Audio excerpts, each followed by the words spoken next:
في كل منطقة أو حي أو زقاق تجد الكثير من الملاعب. العراقيون يمارسون هذه الرياضة كبارا وشبابا وصغار.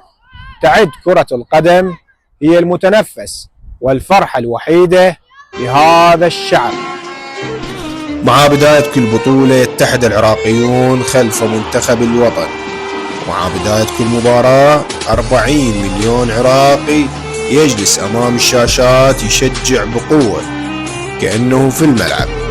كرة القدم بتشينا وتفرحنا وتوحدنا. سيء الصيت الحكم الإيراني علي رضا أفغاني سرق فرحة 40 مليون وقلب ضحكتهم إلى بكاء. سرقة ضحك عليها العرب والعالم أجمع. كنا شاهدنا عناوين الصحف العالمية شلون استهزأت وضحكت على هذا القرار ووصفته بالغريب. دائما التاريخ شاهد في كل محفل آسيوي أو خليجي تتكرر هذه المهزلة. قرارات الحكام التعسفية تهزم المنتخب العراقي وليس الخصوم. يونس محمود ذكر لنا هذا الشيء سابقا، وأكد عليه المحلل العماني الرواس عندما قال وخاطب الاتحاد العراقي: يا الاتحاد العراقي إذا ما حليتوا موضوع الظلم التحكيمي ما راح توصلون الكأس العالم. اتحدى اي حكم، يعني ما اريد اسمي الحكام اللي قلت لك عليهم ممكن يجاملون، اتحداهم من دور ال 16 وفوق اذا يحكمون مباراه واحده. بال 2011 منو طلعنا من كاس اسيا؟ حكم قطري ضربه الجزاء ما طالع، جامل الاستراليين.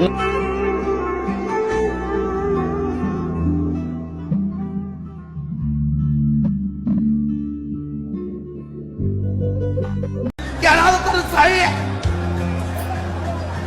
هذا العراق والله يشوف، يعني لاحقين حتى ناس الحكام حتى ورا العراق. وين بعد نروح نلحق؟ يعني هذا الحكم لاعب يحتفل الطردين، وين صاير يا قانون؟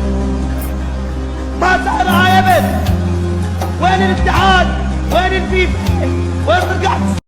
يعني فوزنا رسمي من ورا حكم يطلع لنا بطوله، حكم ايراني. لا اله الا الله، لا اله الا الله.